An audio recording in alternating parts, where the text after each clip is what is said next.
Ya, pemirsa masih di IDX Season Closing dan di segmen ini kami akan mengajak Anda untuk menyimak topik pilihan yang berhasil dihimpun oleh tim redaksi kami. Di mana di tengah tekanan eksternal yang kian mereda dan penantian keputusan suku bunga Bank Indonesia pada pekan depan, investor asing terus masuk ke pasar saham dengan total net buy sebesar 2,71 triliun rupiah dalam sepekan terakhir. Lantas saham apa saja menjadi buruan pemodal asing dalam periode sepekan ini? Mari kita simak informasi selengkapnya dalam tayangan berikut ini. Indeks harga saham gabungan sesi pertama hari ini ditutup menguat, di mana pada pukul 11.30 waktu Indonesia Barat IHSG parkir di level 7.198,57 atau naik 0,17%. Meski demikian, IHSG gagal mempertahankan level psikologis 7.200 yang sempat dicapai, di mana pada paruh pertama hari ini level tertinggi yang sempat disentuh, yakni 7.230,11 pada sekitar 25 menit setelah pasar dibuka. Penguatan IHSG hari ini terjadi di tengah positifnya kinerja transaksi berjalan pada kuartal 2 2022 yang terutama ditopang oleh kinerja ekspor non-migas yang semakin membaik.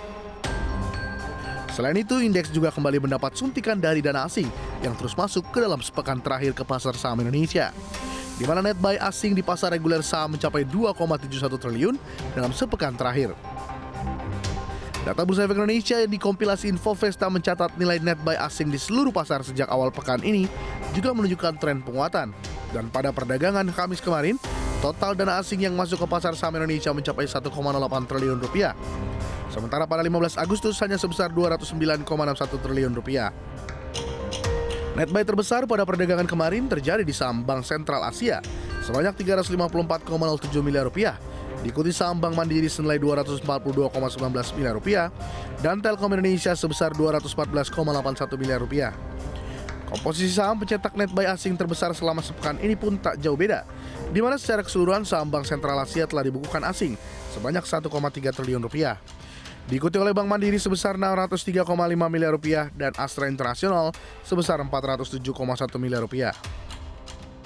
Sementara itu, di tengah tekanan eksternal yang terus mereda, kini investor kembali fokus pada perkembangan ekonomi domestik, di mana rapat Dewan Gubernur Bank Indonesia untuk memutuskan suku bunga acuan minggu depan akan menjadi perhatian investor untuk perdagangan pekan depan.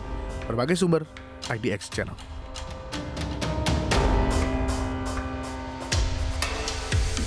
Ya, itu tadi topik pilihan yang berhasil dihimpun oleh tim redaksi kami. Tampaknya asing masih mengincar masuk ke pasar domestik pemirsa dan fokus para investor lebih kepada pertumbuhan Bank Indonesia. Kemudian juga ada pertemuan The Fed secara global untuk menentukan arah kenaikan suku bunga acuan ke depannya akan seperti apa.